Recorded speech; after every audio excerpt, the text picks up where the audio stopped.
You're listening to the Learnings and Missteps podcast, where we intend to change the image of careers in the trades. We celebrate the real men and women who have built careers in the construction industry by bringing their personal stories straight to you. I began my career as a plumber's apprentice in the late 1900s. Over the last 26 years, I've had the fortune of meeting some of the most resilient, intelligent, and inspiring people who happen to be construction workers.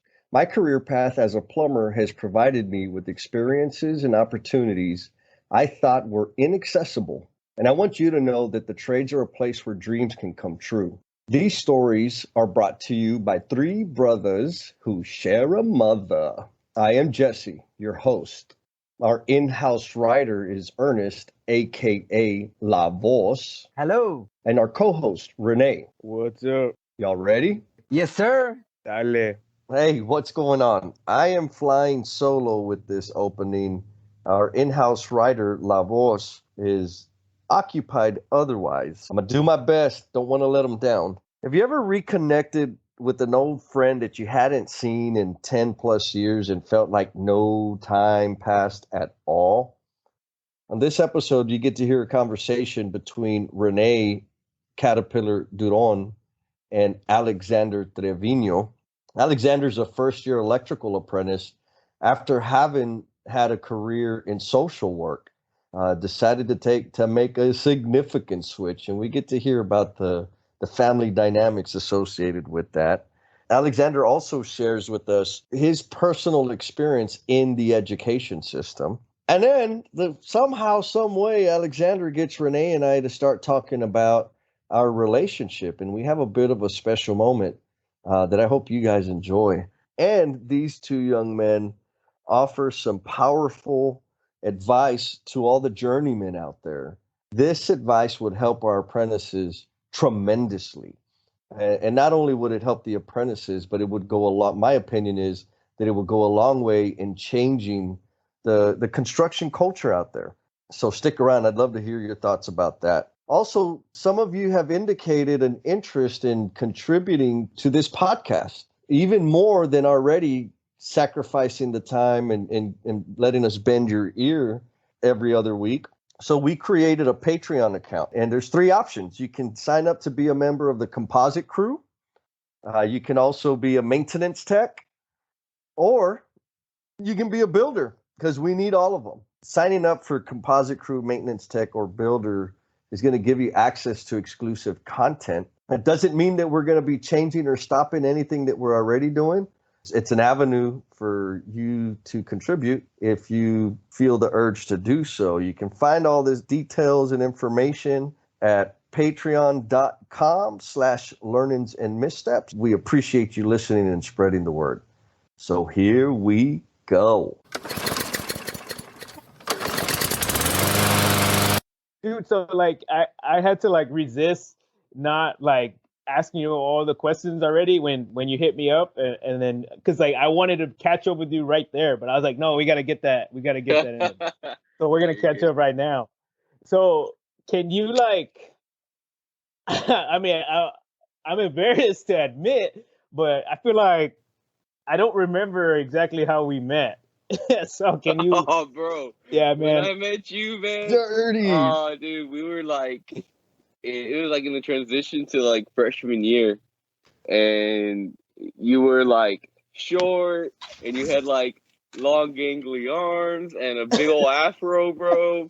And you would like clown on everybody's moms, and like it was funny. Like it was real funny. Yeah, dude, you did that, bro.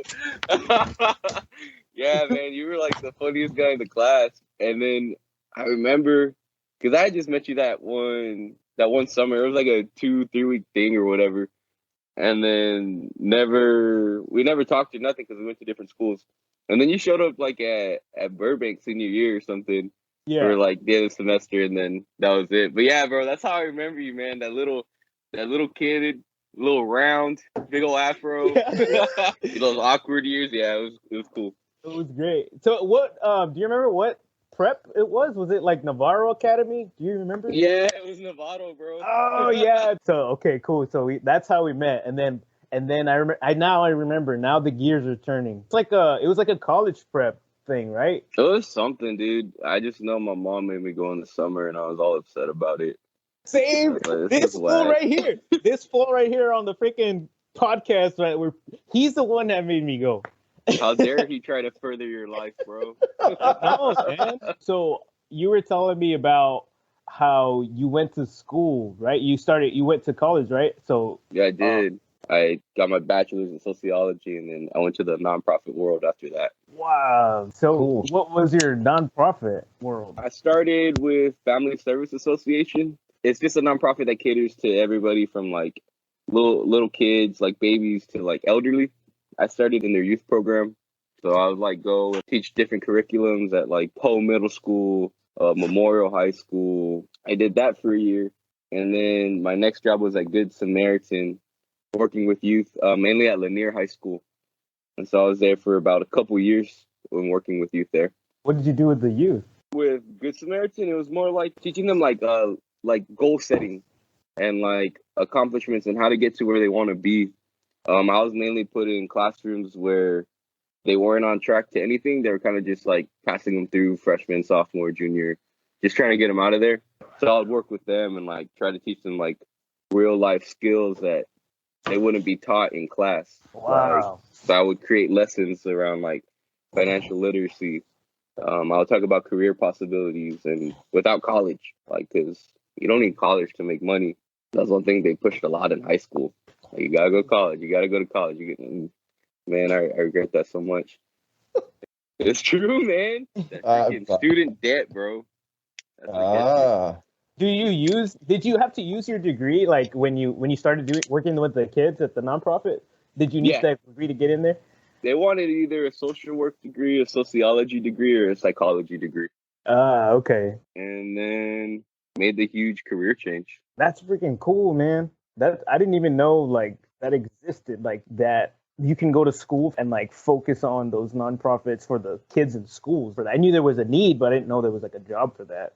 Yeah, bro. So like sociology like encompasses, it's basically the study of people. Yeah. Like, and you know, I thought that was super interesting because people are always changing. Like, no matter what, no matter where you go, there's always a different dynamic. There's always somebody with a different story. Like, and you can take it all the way to like marketing trends. If you pay attention to youth or even adults, bro, like there's always certain things talked about, always certain things people are doing. You get like the cultural aspect of it. Like, why do they do what they do? Thank you for sharing that with us, because I'm interested in stuff like that too. So maybe I'll get into that. Yeah, dude. After the 75 hard challenge. After the 75 hard challenge. I got a couple books for you, bro. Yeah, dude. I was on Facebook and I saw your like, it was like 2 hours ago, and I wake up like at 6. This dude's been up since 4. And it's like I'm straight up not having a good time, and I was like, dude, I wouldn't need it, bro. I wouldn't have a good time either, man. Actually, I'm behind now because I failed the challenge yesterday, so now I have to start over. Yeah.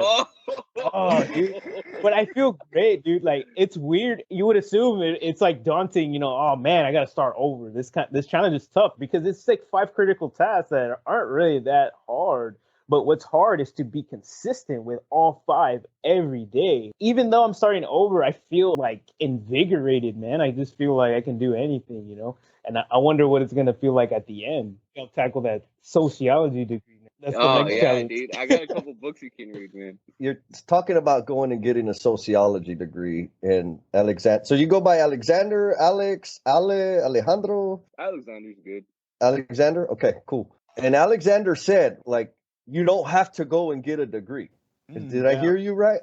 Yeah, bro, you definitely don't. If you read the book and apply what you learn, could you have some effect by gaining some knowledge from the books you're talking about, Alexander? What, like just the books without school?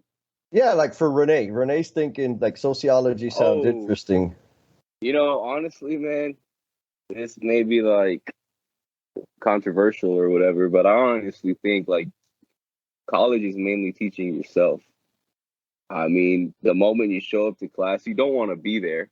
You're kind of in there just so that they grow. And you're kind of in there to take like key point notes, like, all right, we got a quiz on this. So I'm gonna write this down so I can read it on my own time. So I can study on my own time. So I can ask my homeboy if he got it on my own time. Like all of it's like pretty much self-teaching. Yep. I mean, granted, you'll get like good professors here and there. Yeah. But I mean, you mainly kind of get professors that are like tenured in, and they're just there for the check. Like they've done their time. Like they've met like those students that changed the world, and they've had their influence. So like after that, they're just kind of there, you know.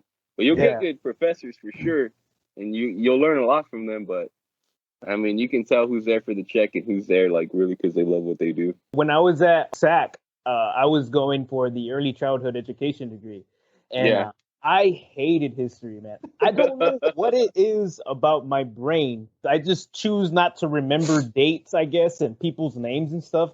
I prefer to like learn about concepts and how things work instead of like hard and fast rules. Like, 1886, this happened. I can't remember that. I have a hard time. I don't know why. I need to work on that. But at SAC, shout out to Professor Buatron. Dude, that guy. What was his name? Buatron? Megatron. Like a Transformer. Maybe that's why he was so good. Roll out. Yeah, bro. He was so good, man. You could just see that, like, he wasn't like super enthusiastic, but like just the wisdom and knowledge. It was like he was having a conversation with the class, and he just knew, like he never. There's a saying in the military. It goes death by PowerPoint, and like he wasn't doing that to us. Nice. He was just talking to you, and then like every now and then he'll write something on the board, and it was so interesting. I learned so much from him. So yeah, I mean, shout out to those good professors that exist out there that really love what they're doing, and it shows. But back to what I was gonna say. Back to your point about like it's really about teaching yourself, dude. I took this geology class. We had homework like twice a week, and then every so often there was an exam on site. You had to go test over there. And literally what I did was I would like skim through the book and read like those highlighted words or those bold words and the key terms and stuff for like 15 minutes. Take the little quiz online, turn it in, get like a 75 or something, and then repeat every time. And then on the exam, she was like, yo, we're going to have an exam on chapter 1. So I would like speed read chapter 1, show up to SAC, just fill out the questions, and that's it. And now I have a geology credit. You know what I'm saying? It's crazy. And what you do with that, bro, is like you get one thing, you memorize it, and you didn't learn it, you just memorize. So you dump it, and then you memorize something else, and it's just like you didn't even freaking learn anything, dude. Dude, I don't remember nothing about it. Yeah, that's how school is, dude. So you said like you transitioned. Now you're an electrical apprentice, right? Yeah. So how did you make that leap? Bro, I don't even know. I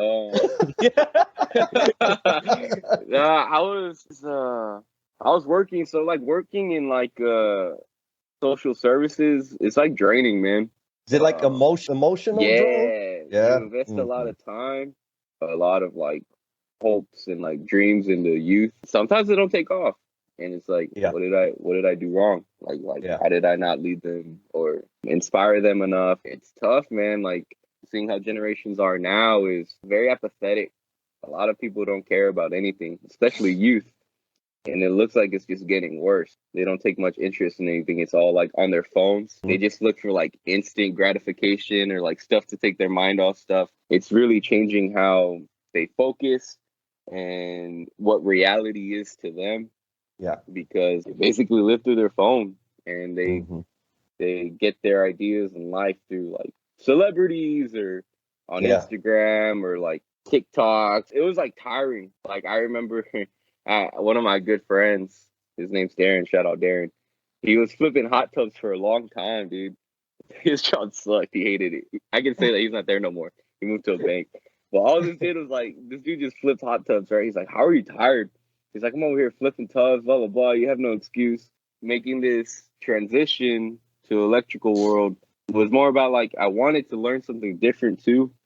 I had never worked with my hands.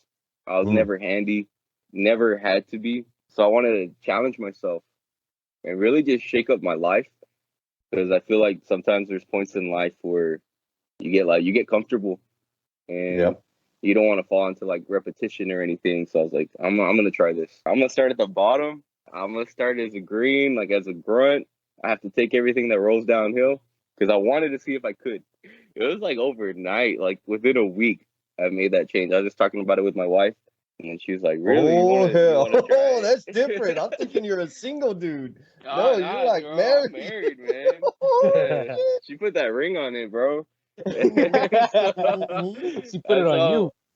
She backed me, and she was excited because she has an uncle that's an electrician. He was a lineman for CPS, All right. worked up the ranks. You know, he was making mad money, right? Yep. CPS, of course, started last year in January, Did you have to take a pay cut? bro. Yep. Uh, Did your wife tell you anything about that? I went over like I drew up all the finances, and I was like, we can make it, like by the skin of our teeth. Like we'll be all right. I was like, but we can't do what we've been doing. We gotta like change our lifestyle a little bit and like eating out. So we had to make some minor cutbacks.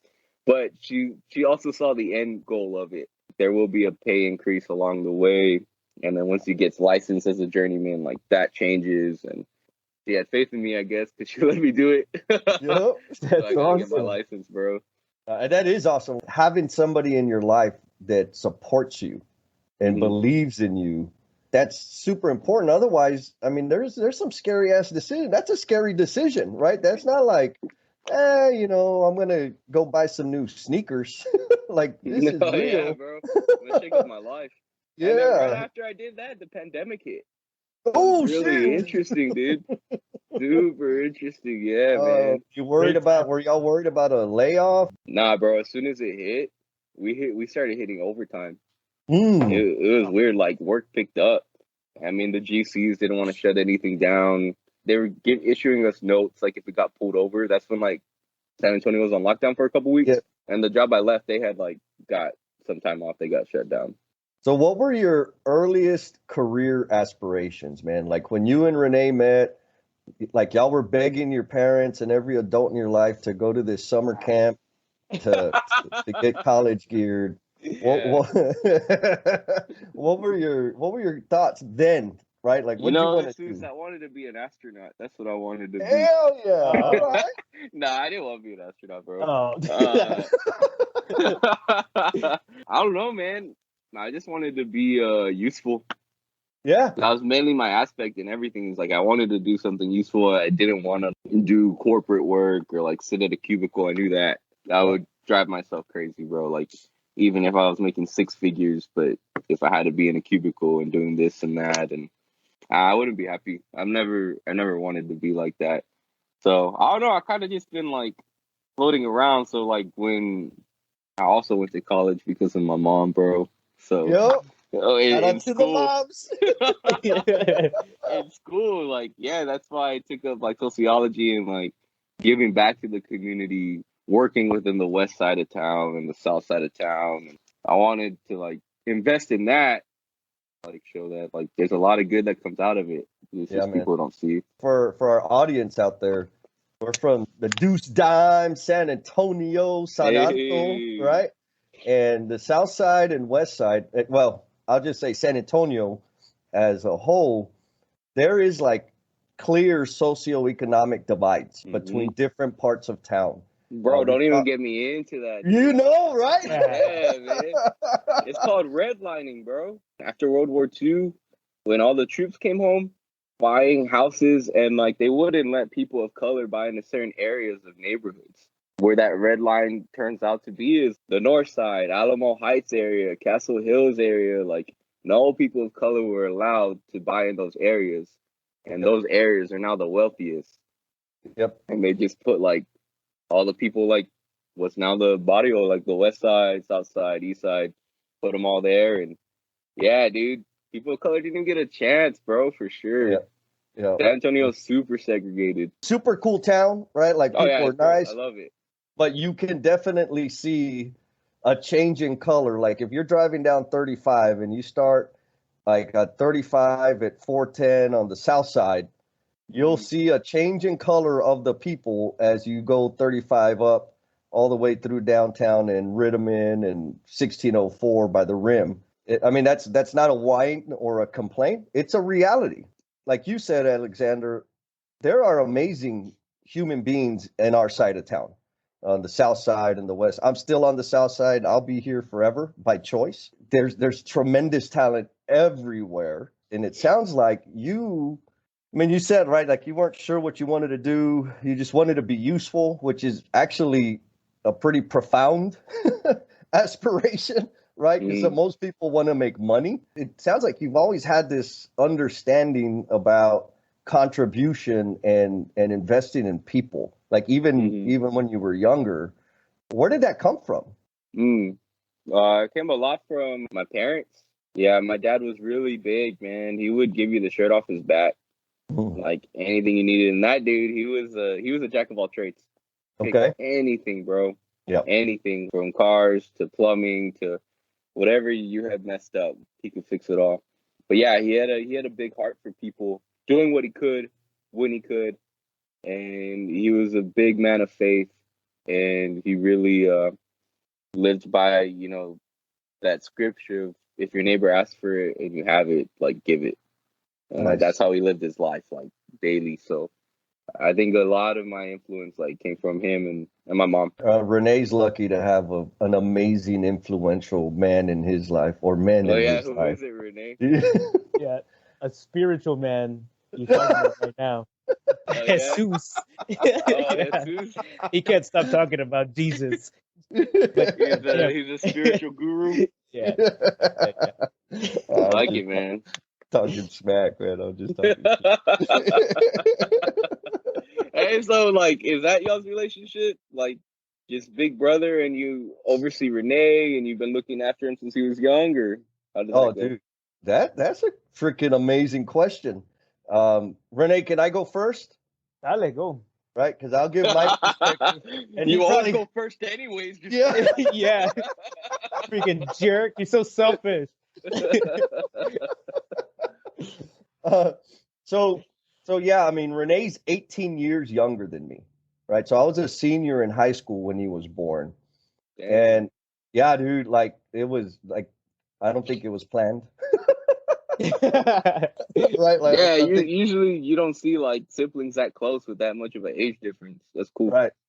So, but for real, like, when he was a little baby, yeah, he was a baby. I'd take care of him and stuff. It was awesome. So I got super close to him.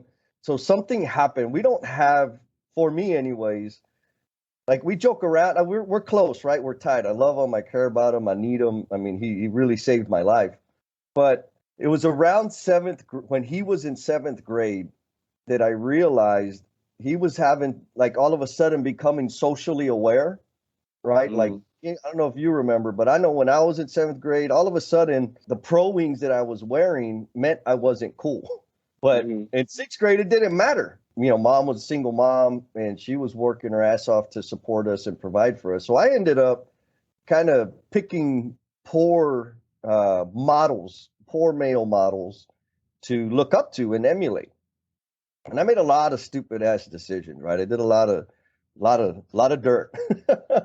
That's partly why I stay in the South Side, because, you know, my community, my family really tolerated my crap. And if it wasn't for them, there's no way I'd be where I'm at. So I owe, right? I owe for all the dirt I did. I owe for all the people that stood by me and were patient with me. But when he got to 7th grade, I saw him kind of struggling, and he was in a very similar situation that I was when I was in 7th grade. And so I was like, oh shit, I got to be that guy, right? Otherwise he's going to do the same pendejadas that I did. And I didn't want him to go through that pain. And he would write me notes and say, Jesse, could you please get involved in my academic career? Yeah. Shut up. Could you please come and sit in me in all my classes? Would you go? I did. Yeah, he did. Because I got in trouble. For talking in class. Clown. Yeah. No, he was a clown. So no, he didn't ask. Right, that was just me. I was like, he's starting to challenge authority. Right, starting to kind of flex his muscles, and like, it wasn't horrible. He got in trouble for talking smack. but I knew I need to get involved and show support. So there was one day where I went to the school, talked to the principal. I said, "Look," and they're like, "What's the problem? Like he's a great student." He's like, "Yeah, I know. This is what I see, and I don't want that pattern to start. So I want to kind of cut it off right now." So I shadowed him for one day in all of his classes. And dude, let me tell you, by the time we got to the last period, I wanted to screw around with the student and jack around and just because I was a bad student. Man. I felt like I knew that I had to do something. And all I could do was give him my time because I really did, I was a mess in my own personal life. But through that, I really found myself. It helped me learn about giving back and finding value in the community and finding value in the students and like it wasn't all about making money. It took a bunch of years for me to really filter all of that out. But yeah, what that ended up creating is we kind of have like the brother, like we're brothers, but it also created a kind of a paternal relationship. Because when shit went bad, they would call me. Right? Like, Jesse, you got to get involved. Like, Rene, yeah, mom you would were call. the man of the family. But I had to be the disciplinarian. And so I had to sacrifice, like, the fun brotherly stuff, like farting in his face and shit, because I had to at least pretend like I was responsible and mature. Now that he's a grown man, I've said it before, but he's my hero, man. Like, this dude, I want to be like him. He's got some qualities that I've never had. His humility, his dedication to his wife and to people. Like at his age, I didn't give a damn about nobody but me and maybe him. Mm-hmm. And I think for Rene, it was just the most amazing, lucky thing that ever happened to him. Right? No, that's what you think. I remember when I was little, growing up, seeing it from my perspective, right? He thinks he's the greatest thing, but when I was in middle school, I was like, man, this guy's an ass. Like, why is he killing my vibe? Like, I'm starting to be cool. I don't even like this dude.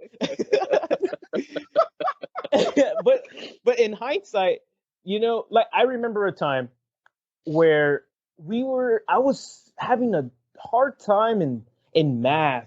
I don't remember what we were doing, man, but I couldn't get this concept of this equation, whatever it was, and like all my friends around me, nobody was really in like being cool at the time meant like you slacked off at school. Yeah, you weren't a tryhard. Yeah, exactly. Sure. Being a tryhard. That's what we were calling. Oh, you're such a tryhard. You're a schoolboy. Schoolboy. Try exactly. It was you were not cool if you were successful, right? If you were smart, yeah. Exactly. So, and then he was making me be smart. You know what I'm saying? Like if I was cool with my friends, it meant I wasn't cool with Jesse. Right? That's how I felt at the time. I remember a time where I needed help. I needed help in math, and Jesse was helping me. And like, I just wanted to quit so bad. Like, I was like, dude, I didn't tell him at the time. Well, is this in high school? This was in middle school. It was in 8th grade. I remember it. Miss Klein's class. Ready to drop out, bro. Yeah, I was ready to drop out because I was gonna win. I'm never gonna be cool. I don't want to do this no more. It'd be the ultimate cool if I just drop out, But no, I remember he was showing me this equation, right? And I just wasn't getting it. And I didn't want to get it. At the time, I didn't want to get it. I just wanted to be cool, I didn't. I was like getting so frustrated. And then like I was just thinking about, okay, so if I allow myself to understand this concept, I'm going to start getting A's again. And then now I'm not cool with my friends no more, right? And I remember, and I was just like, and I broke down into tears when he was teaching me this concept of the math equation. And he's like, why are you crying? Like, are you getting bullied or what's up? And I didn't tell him. I never told him. But that's what was going on in my head at the time. But he told me this, and then I'll never forget it. He said, are you going to cry every time it gets hard? That's what he told me.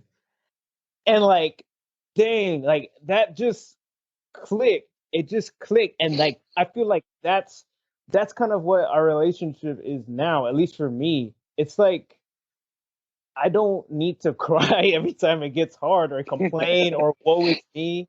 There's people out there that want to see me do good. There's people that believe in me, you know, and I feel like he's that person, you know. He's one of the pillars in my life where that always believe in me, even when I don't believe in myself. And I feel like he's like the side rails of a cliff. Like if I make the reference to life as like a mountain or something, he's like the rails on the side, you know. Like I'm starting to go this way, but he's lived through that experience of going over the edge, and he's there, and he's just a cone, you know. He's just a couple of cones. He's not like a freaking hardcore barrier. He's, you know what I'm saying, he's just a cautionary too. He's not like a helicopter parent either, you know. He lets me fail, and he gives me advice. He never tells me what to think, but rather how to learn.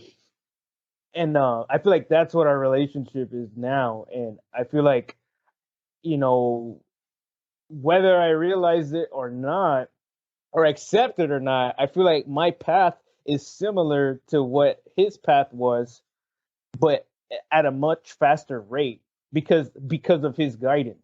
Yeah. Because like I got into the mugrero too. Like when I was in my early 20s, I was partying a lot. And that's probably why I don't remember how me and you met, Alex. Like, all that weed, bro.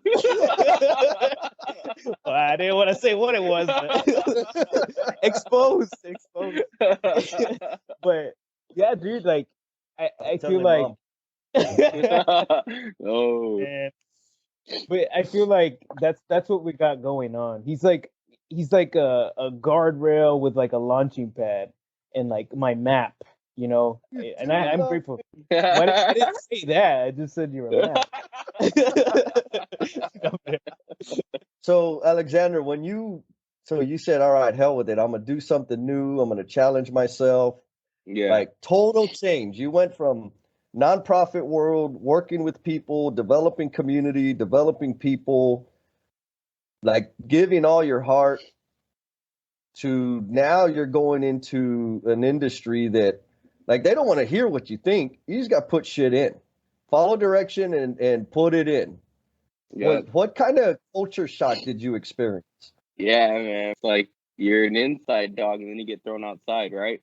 You're like, oh, what the hell? Like coming from sitting down half the day to always on your feet, always on ladders, no AC. Yeah, man. They tell you like straight up, yeah, I don't pay you to think. You just do what I say. That's it. So culturally, I don't know if it was more of a culture thing, but more of an individual thing. I knew I had to swallow my pride, and I knew I had to go through it. And that's the only way I would, number one, learn the right way, and gain the trust and respect of like who I work with. Because like there were some other green guys I would go in with, and like they would talk back, they would complain, or they would already try to put their 2 cents in. Yeah. And this guy that's telling you to do something has been doing it for 10 plus years. I mean, maybe 5, has a journeyman's license. Like, obviously, he's telling you to do something because the most effective way. I mean, like now, I'm starting to like try to like figure it out on my own and maybe challenge a little bit. But that took a lot of work, bro. That took a lot of like they say, was it shit rolls downhill? Yeah, and that's baby. it, bro. I would show up for a while. I wouldn't even use my tools, bro. They just had me going up and down a ladder and fire cocking everything. And like, yeah, dude. So like, yeah, my bench, and it was just like full of stuff, and I was like, damn it, bro. And I would have to sweep the buildings every Friday, and usually they would rotate, but they're like, who's gonna sweep? They're like, all right, get Alex to do it. So like, all right, like here I go, I'm sweeping. Like, I'm getting paid the same, whatever. It just like I wanted to learn, dude. I was eager. Like I wanted to get to where I wanted to be. You got to get thick skin, and like they try to push your buttons, and they try to break you, basically. I'll break you. Yeah. It's all a mental game, bro. You get thrown in the field, and all these guys are like machismo and like like this and that, like all driven on pride, and selfishness, and they're going to eat you up. And you either stand your ground, you give up, or you just become exactly what they want you to become. And yeah, because you can't be a pushover either. No. You get eaten up too. So. Yeah, they won't respect you for that. So I remember when I was doing HVAC, I had a similar experience too, where I wanted to do HVAC stuff. You know, I wanted Was it to, like commercial? Because I'm in Yeah. commercial. yeah, it was commercial. Yeah. So I wanted to, you know, put the duct together. I wanted to hang the duct. I wanted to be the guy that drills the hammer straps or the freaking hanger straps and all that. I wanted to do HVAC stuff, but they had to do hot guy shit. Exactly. I wanted to do hot guy shit. But I wasn't wanted a hot to tell guy. my girl I did something. Yeah, dude. But like instead, I was coming home to my friends and be like, "Yeah, I did freaking pookie all day, freaking painted all the firecocking all day." You know, I didn't do anything. In my head, that's what I was thinking. And I mean, fast forward a couple of months, I ended up quitting. I was like, "Dude, I'm not even doing HVAC stuff." So my question to you is, what keeps you in the game? Like, even though, how did you get past that? How did you overcome the initiation? Dude, it was tough, bro. One, I did it mainly because like my family knew I made the career change. My girl knew I made the career change. Her parents knew I made the career change, and I didn't want to quit, bro. That's one thing. Like I try to see things through. And honestly, like I wanted to make sure mainly her parents knew she was in good hands. Like because her dad, I mean, he works for Saws, and he started in commercial and in sewage. He worked his way up.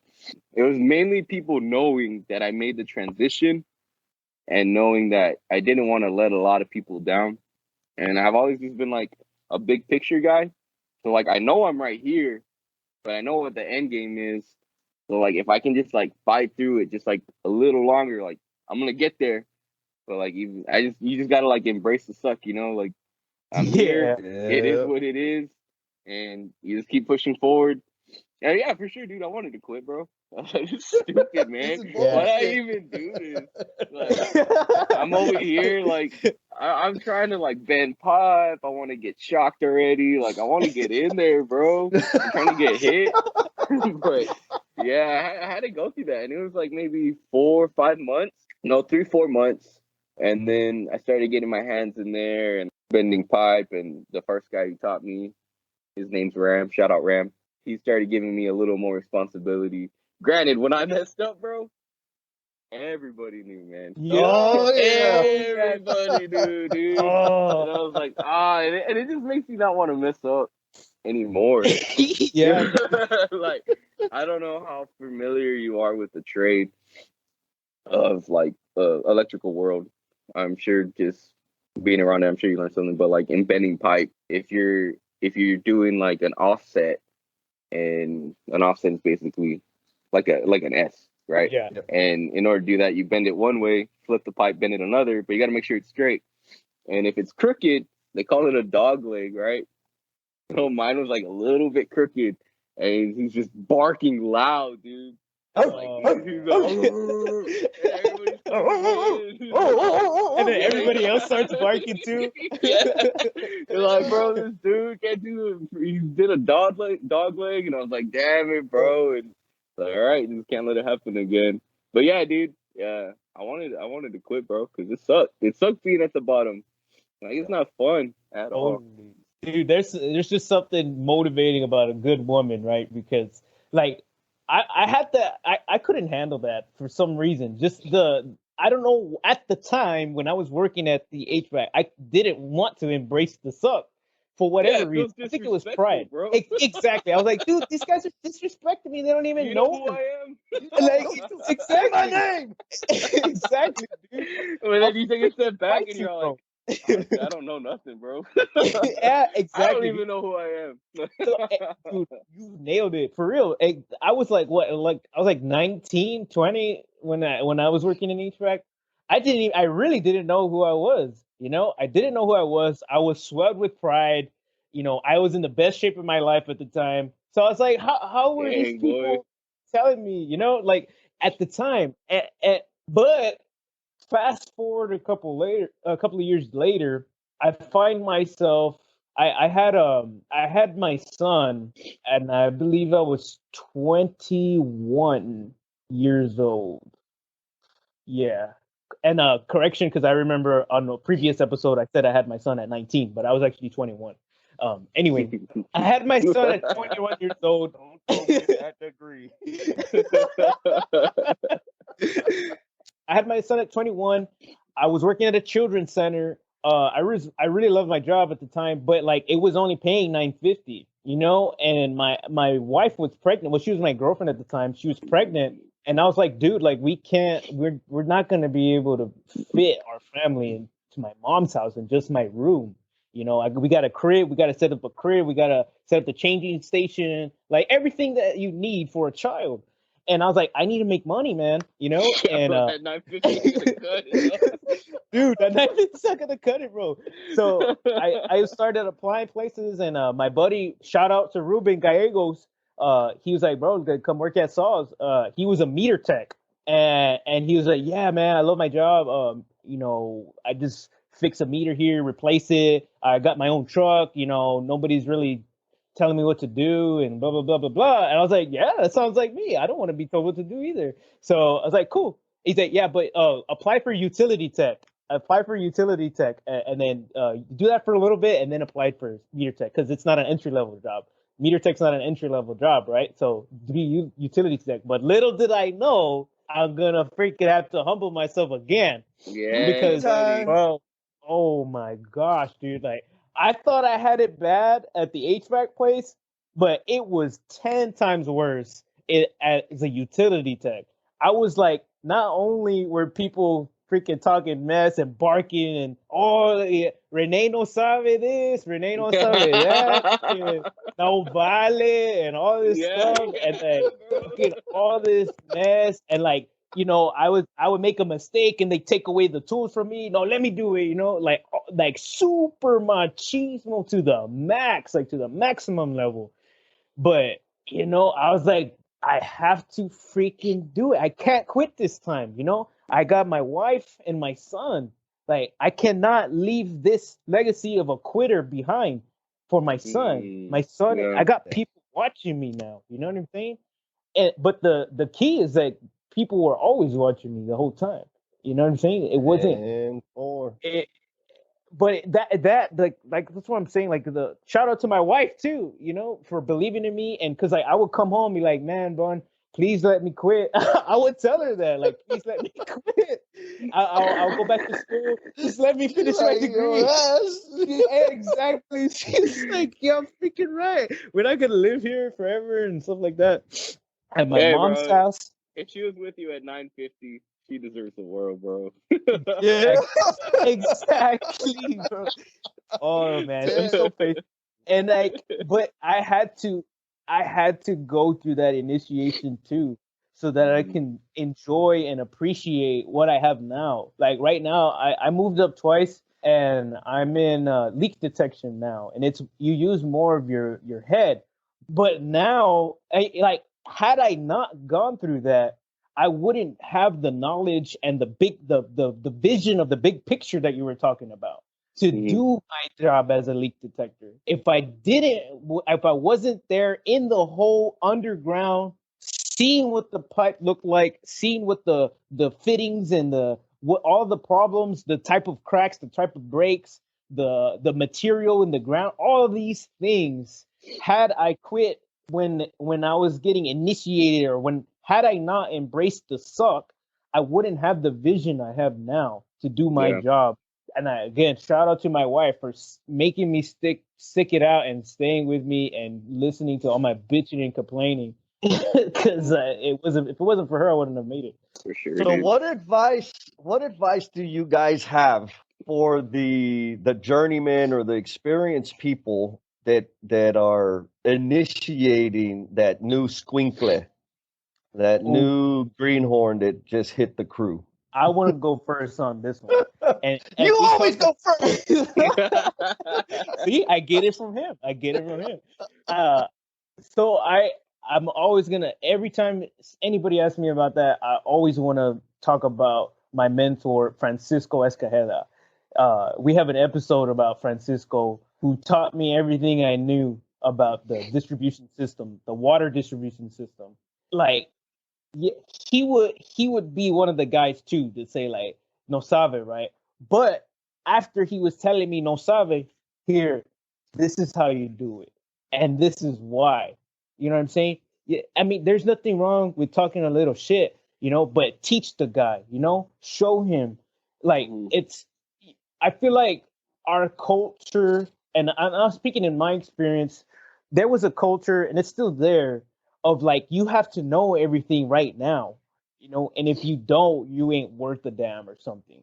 Like, Yeah. it's like we need to, I don't know what it is, maybe it's some pride, or I don't know, but nobody knows everything, especially at the beginning, and I feel like if we could just be patient with the new guys, and instead of just barking at them and like blasting them in front of people and everything, if you're gonna do that, show them as well. And just remember how you started too. Don't forget. And just be patient, like Francisco was with me, he always, and then when I started doing the job right, he reinforced my good habits with a little bit of praise. He'd be like, yeah, that's good, that's how you do it, man, and now you're gonna show. And he also instilled in me to show other people too, show the next guy on our team, because like my foreman at the time, he was an asshole, dude. He was an Man, I hated that dude. I wanted to freaking beat him up so bad. And like, um he he instilled in me to not do that too. Don't repeat the cycle. And like, I say my foreman was an asshole because like every guy. So in our crew, it's a 4-man crew. A full crew is a 4-man crew. 2 utility techs, an operator, and a foreman. So every guy that would show up on our crew, they would quit. They would end up quitting. So it was just me, Francisco, and my foreman, who I'm not gonna name. And the fourth man would always quit because they couldn't handle the pressure that my foreman was putting on them, right? And there, you could say, well, then if he couldn't handle the pressure, then we don't need you here.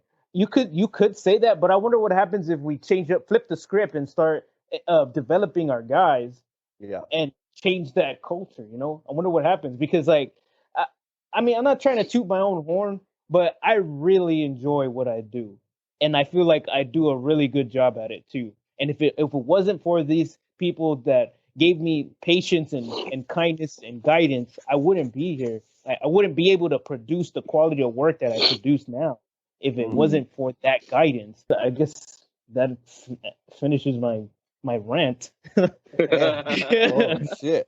What about you, Alexander? What advice would you give to the journeyman out there to help man, you guys got the time? Nah. Yeah, I mean, I think it's pretty similar to that. I think the talking down and correcting and like the talking shit aspect, I think it's kind of necessary. Guys go in there already big headed, and they need to be humbled. Just like everybody needs to get their butt whooped in life at least once. Just like this guy. Sometimes you need an ass beating to get straight. Yeah, that's just how it is, bro. You get put in your place, you're like, all right, I guess like I go from here. And so like I think that's good. Little bits of encouragement go a long way. I remember one time, bro, after a long day, like the guy I first learned with, he was like, you're actually decent, and you'll never hear me say this again. And if you tell anybody I said that, he's like, I'm gonna deny it. All right. And I was like, all right, bro, I got you. But inside I was like, damn, like I'm okay. Yes. After lunch, they were saying something I did wrong, because I came in with no experience, no commercial experience, nothing like working with my hands. And there was one journeyman there, and so journeymans have white helmets, and everybody else has gray. If you're not a journeyman, you have gray helmets. Bunch of gray helmets there. One journeyman, and he everybody's just clowning, and he looks up. He's like, "Hey man, it's all good." He's like, "I started with no experience," and the guy that started with no experience is the only one with a white helmet. So I was like, all right, like there's another, like, I'm gonna pick that up, I'm gonna run with it, like that's it.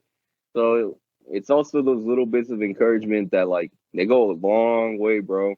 And I'm not saying like they need to pat your back, encourage you, and be your cheerleader along the way. It's just remembering like because you know when you see a man defeated, when you see like they're getting like either it's frustrated, impatient, or they're on the brink of quitting. Like feeding them that just a little bit, and then you go on to like just punching them around after that. Because like that'll be enough. That'll be enough for them to Just get a through little it, bit. you know? Like, yeah. Piggyback on that real quick. Oh shit! Here we go again. One of my favorite authors is Jocko Willink. He talks about that balance that you were talking about. Like you don't gotta kiss somebody's ass and always be praising them, worshiping them, but at the same time, you don't always gotta be constantly grilling. He talks about it in his book, The Dichotomy of Leadership. That's the book I'm reading right now. He was like the task unit commander of like one of the most decorated task units in the Navy SEALs called Task Unit Bruiser. And even him, a hardened killer, he talks about his regrets at sometimes like pushing people over the edge, and that there's times where you got to hold the line and be like, yo, you're being a shitbag right now. And then but there's also times for praise and positive reinforcement. Man, that was thank God that wasn't a real long rant. No, but that's an important point. It's right? high turnover too.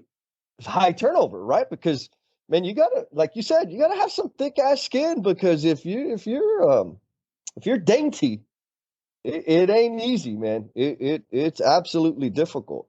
So you guys, way back in the day, again, when y'all were like super happy and just looking for a summer program to go and expand your knowledge, y'all were what, seventh, eighth grade? Yeah, around there. Yeah, I think Around that, okay.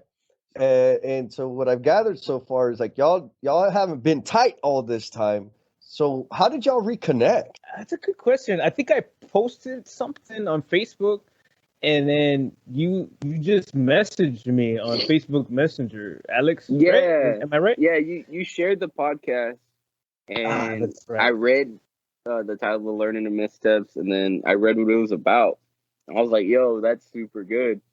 And I didn't know if it was him running it or like how long he's been a part of it. But yeah, I just reached out to him and I was like, dude, like that's important for people to know, because there's a lot of like negative stigma like towards the trade. You do a trade if you don't know nothing, if you're not good at anything, if you wanted to be a bum and didn't go to college. It's dumb stuff like that they pour into you in high school. So on that line of questioning, have you listened to any of the episodes prior to getting on? I've listened to a couple. Cool. And you listen on like Apple Podcast or Spotify? It was like a link to a website or something. Oh, okay, cool. All right, then I'll give you a pass, because I was gonna say, if you listen on Apple Podcast and you didn't hit like, subscribe, and leave a comment. I'll do that today, though. And that goes to all you other listeners. No. Yeah. No, man, but I mean, that's the whole purpose behind this podcast is, I think a lot of us, the three of us for sure, can agree that there's a certain type of messaging out there that says, go to college or flip burgers. And those are not the only option. And a career in the trades is exactly that, or can be a career. The income, maybe not right out the gate is awesome, but as you progress, second year, third year, fourth year apprentice, journeyman, you can make a lot of damn money. And you get to see your work at the end of the day. You know what the hell you did, right? Yes. And you're helping people, building the buildings that people live in, building the buildings that people get medical care. Like we're essential, baby. We're essential. All these non-essentials breathing our essential air, bro. Yeah. That's a good one.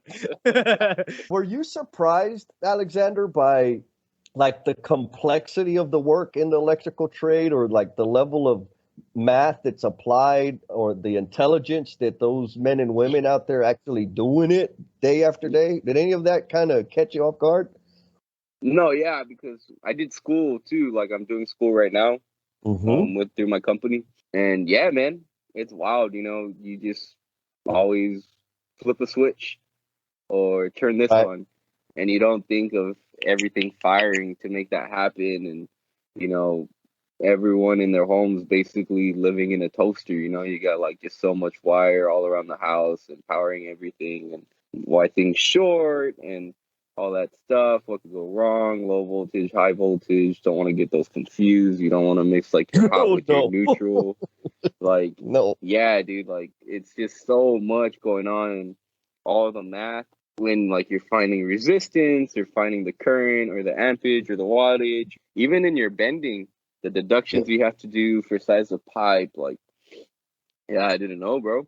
So It's it was surprising. a lot to learn, a lot to pick up on, and then you know what circuits are what color.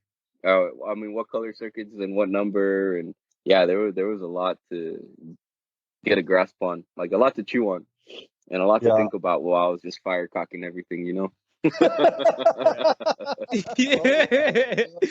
So you mentioned that you're going to school. I guess it's apprenticeship. It's like a trade school Okay. that it is through an apprenticeship. So like you're not an apprentice with the company unless like you're doing schooling. Is that with IEC or? Oh yeah, it's IEC. That's an important thing. I want to be clear with our audience that I personally am not bashing college, right? Because some people, their aspirations and their contribution to the world is going to require them to have that learning and require them to have that degree. It's important to them. It's important to the family. That's cool. Go do that. But when you enter the trades, you may not have to go get a degree, but baby, you're still going to have to go to school. Yeah. Right? You're still going to have to apply yourself to continue building your knowledge. And I think that goes for anything, right? For any industry, for any job, for any career out there. If you don't, Caterpillar Rene posted something on his live post, which everybody needs to check it out. They're fire, baby. That morning inspiration, bro. He was talking about the parable of the plumber and the pipe wrench, how the plumber can build their knowledge, they can build their skills, they can build their influence. The pipe wrench doesn't. The pipe wrench serves only one purpose, right? It can only do what it's designed to do. And so we have the option as human beings, we can be the tool and not further our learning, not make the sacrifices to go and educate ourselves on the things that interest us or that will provide value to our family and our communities and ourselves, or we can do the opposite and make that commitment and become what we're intended to be. So, summary, right? Yeah. If you don't go to university, that's okay, but don't think you're going to come into the trades and make the journeyman dollars without having some learning, because you got another thing coming. You don't go to school, guess what you're going to do? You're going to firecock, you're going to pookie, and you're going to push a damn broom forever. I'll bash school. I'm not going to bash education. He's going to straight up bash it. I'm going to bash like the system and how it's set up, dude. The university is great. Yeah, that's fine. But like how it's set up and how it specifically screws up just minorities in general, bro. Even minorities like low socioeconomic, like you can be white too and like not make a lot of money. I'm not saying all white people are rich or whatever, because you have to take out loans and that's the way you gotta pay for it. And you know, while you're signing for those loans, you're not really thinking. You're young. You accept this letter, like you see the scholarship money, and then you have $10,000 in loans for a semester. And it's like, and you don't think about it. Like, yeah, I'm just trying to go to school. I'm just trying to learn, whatever.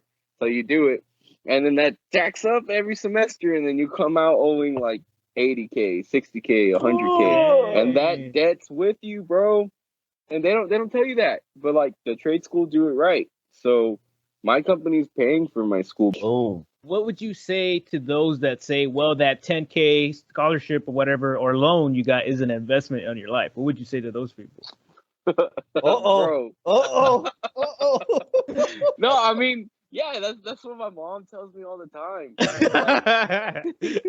Thanks, Mom. Thanks, Mama Rene. God. Yeah. I mean, you can look at it like that for sure. But like realistically, unless you're on a set track, Yep. if you're going to college and like you don't know what you want to be and you change your major 3 times, all right, so something's an issue. Like some people are one track minded, like I'm going to be a lawyer, going to be a doctor, and it's usually like either stuff that was in their family or that's really what they want to do. That's an investment, bro, because you know what you're getting in return. But for people that kind of just go for the experience and want to figure it out, I don't know if you can call that an investment because you don't really have an end game of what you're investing on. You're kind of just like, that's good. You're kind of like putting a down payment for like a what if or a maybe. And it's like, I don't know, bro. Because yeah, I feel like if it's investing, if you know it's going to pay off, you know how to get there, you know what it's going to take, and you do everything you can. But like most people that are like 18, fresh out of high school, they don't think like that. I'm gonna go to college. I gotta find myself or whatever. You know, I gotta find my people. I gotta figure out what I'm interested in. And they're investing and they don't even know where they're going. So they're just kind of like putting money in there, you know? Yeah, that's like buying a lottery ticket and calling it an investment. Yeah. You might win. Yeah. You might. But maybe not. All these GameStop shares, bro. You heard about it, like, I'm gonna go buy some stock real quick with GameStop. No knowledge of the market or anything or how it's gonna fluctuate, but you dish that money and then you might cash out, you might not. It just depends. I should have bought stock in GameStop, honestly, a long time ago. No, that's a good delineation. The return on investment it's not guaranteed. Going to college does not guarantee financial security when you finish. Having a plan, understanding your direction, that's more important than going into college. Because otherwise you're gonna come out with some debt, baby. And if you don't know what it is you want to do, or you end up, like you said earlier, Alexander, I knew I didn't want to be in an office. I could have made 6 figures, but man, I would have lost my damn mind doing that kind of work, right? Like if you don't know what the job looks like, why the hell are you gonna go spend all that money to go get that degree to get that job? Shannon, one of the ladies we interviewed, she's an electrical apprentice up in Canada. Shout out, Shannon. She thought she wanted to be an accountant because there were accountants in her family. Right? And then she realized as she was in school, like, wow, like, yeah, they on the brochures, they say, accountants make 80 to 120 grand a year, wah, wah, wah. But what they don't say is the small percentage of accountants make that kind of money. The vast majority of accountants are around, let's say 40, 50K. I don't know. I'm just throwing numbers out there. So to make 40, 50K a year, to have this, let's be conservative and say it's 30 grand of debt coming right out of college, like you're broke. You're broke. You're not going to have, maybe you're living on your own. Probably not. You go through the extension of the college diet of freaking ramen and pizza for another 4 years to pay off that damn debt, I'm with you, man. Like the cost of it is disproportionate, doesn't make any sense. If it's supposed to be developing people and providing the opportunity, right? Of opportunity for what? To pay your ass? Like, thanks a lot. Yeah, dude, it's a lot of that, and you gotta have a plan, but you gotta have people that you know. And they don't tell you that either. I mean, when you're in there, college, you're supposed to network in college, bro. And if you don't have nobody inside of the game you're trying to get into, you're behind. Like if you have no connections, if you don't know so and so, but like that's how usually people with Ivy League schools. That's how they work. Like it's legacy students. My mom and dad came here. They do this. I'm just following in their footsteps, and it's kind of mapped out. The same thing, like you were saying, you owe the guy that taught you everything. You had a mentor, and he guided you, and he taught you, and like you knew somebody, and he helped you along the way. But then the other key component is grit. You got to have grit to do anything to reach your goals. And coming straight out of high school, you don't really understand grit. Either you kind of just passed along, or maybe you did work hard and you fought through stuff that you didn't understand. But I mean, speaking from experience, high school wasn't that difficult. I know it was difficult for some people, but it just depends on how you focus and push yourself and the grit you have. Like there's smart people, and then there's people that don't really get it, but they'll outwork you. And like that's the grit in itself. They're gonna go farther. Like you have it all in here, but you don't produce. But they'll outwork you, and that's gonna show more, and they're gonna learn along the way. So I think it's like that too with college. That I don't know, man. They just need to re-educate people on it, because it's a big investment to kind of screw over somebody young, and they get out and they're like, oh, what the hell? Los que aguantan, ganan. Mm-hmm. The ones that keep pushing, man. You got to put it out there, make it happen. Alexander, thank you for giving us your time this morning. And I'm excited to hear your response to this next question, because I get the sense that you're a humble, honest, introspective man that has a vision and a purpose within him.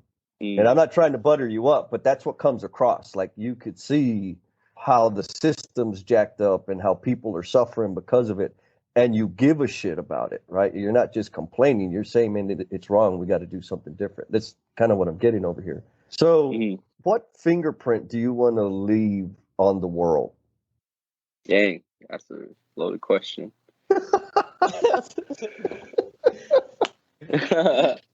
What fingerprint do I want to leave on the world? You know, that's something like I always thought about through like high school and college. I mean, which is why like I just wanted to be useful. But fingerprint, man, anybody can do anything. Like, as cliche as it is, you can do whatever you set your mind to. You really can. That's exactly how it works. It just takes willpower. It just takes getting out of bed every morning and taking that first step. So the fingerprint that there is always hope to further yourself. Like no matter the situation, no matter how crappy it is, like there's always opportunity.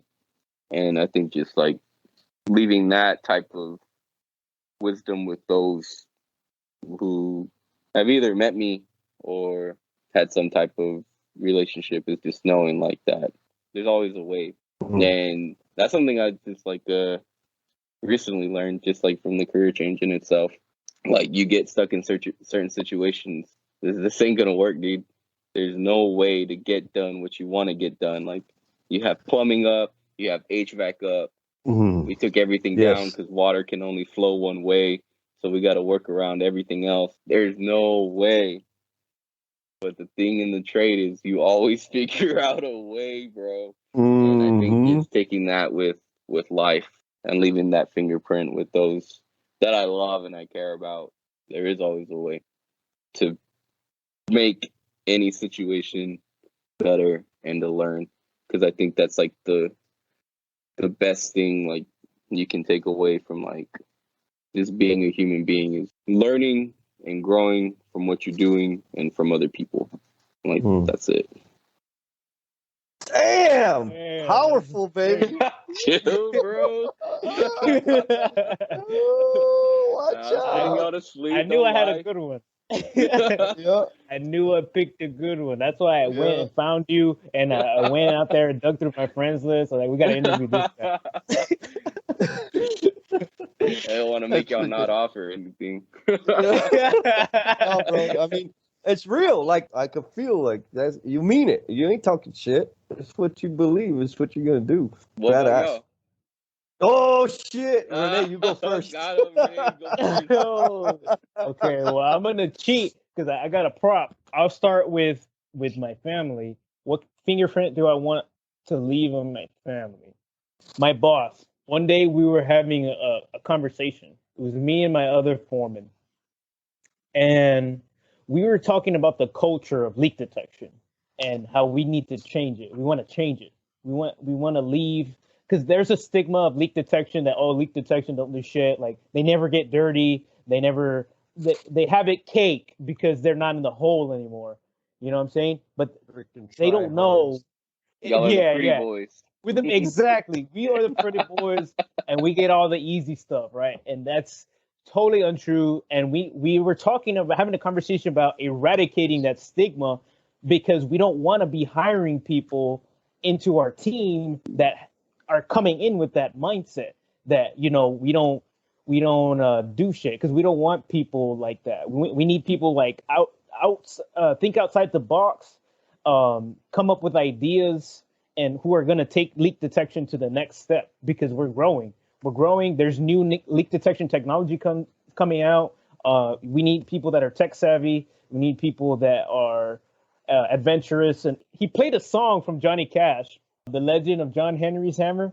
He was playing the song, and I just got the chills at this part of the lyrics. I can turn a jack.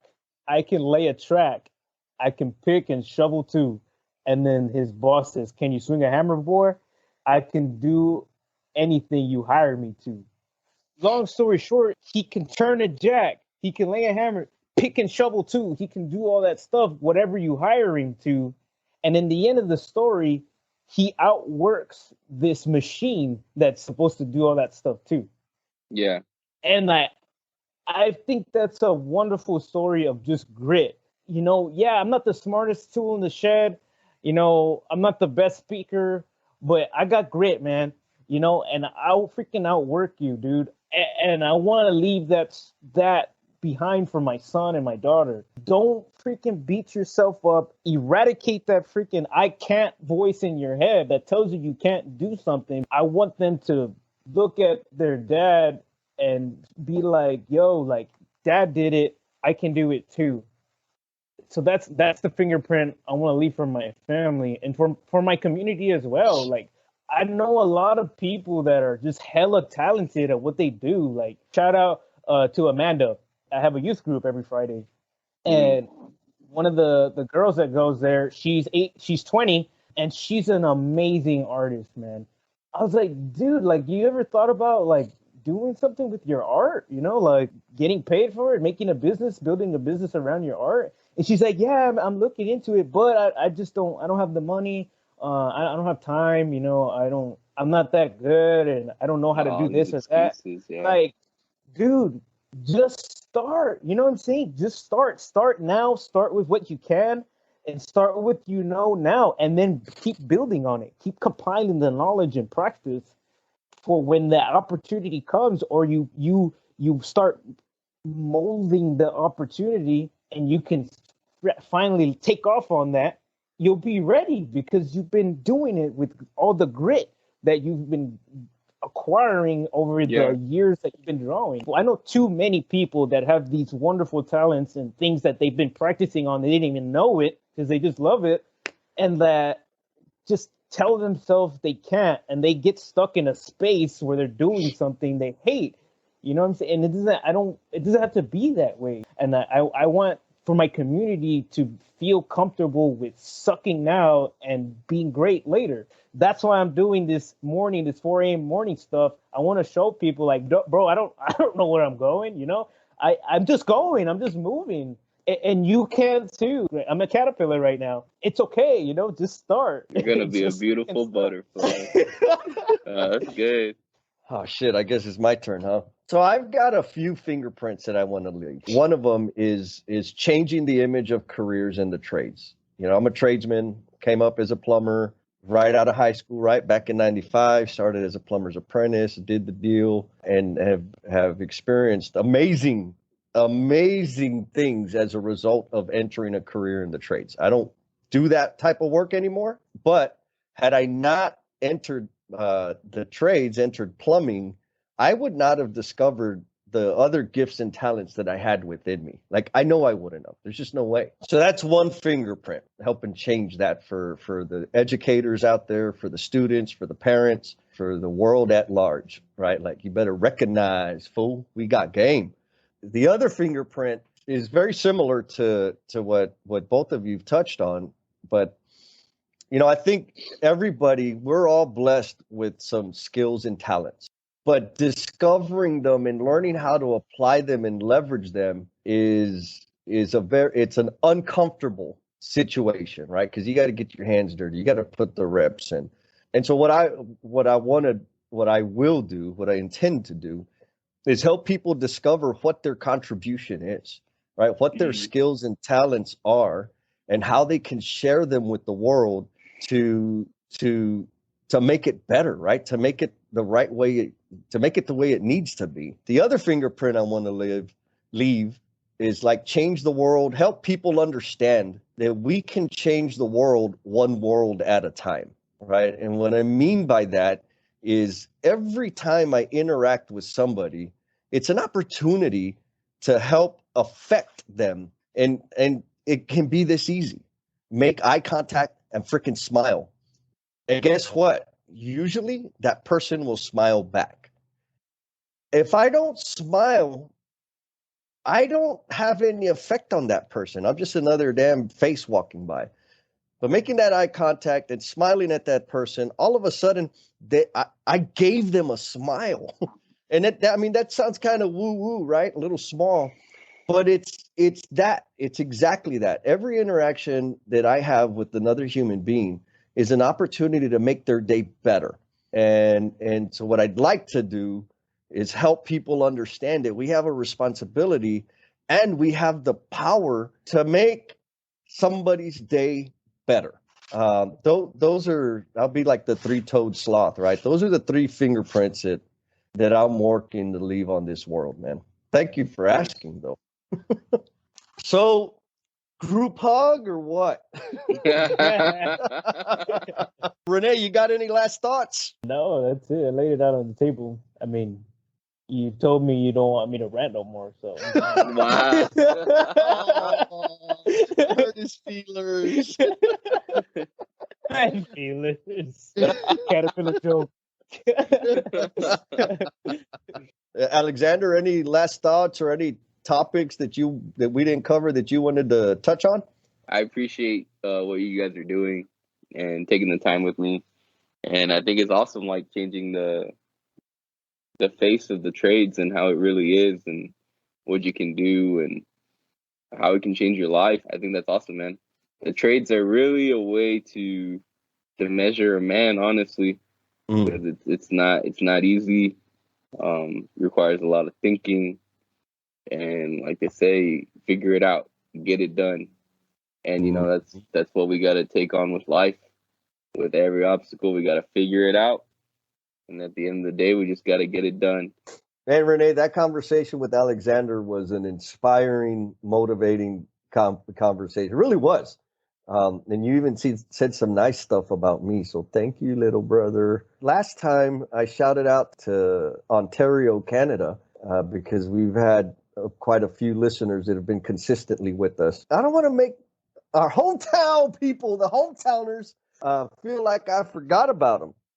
So shout out to San Antonio, Texas.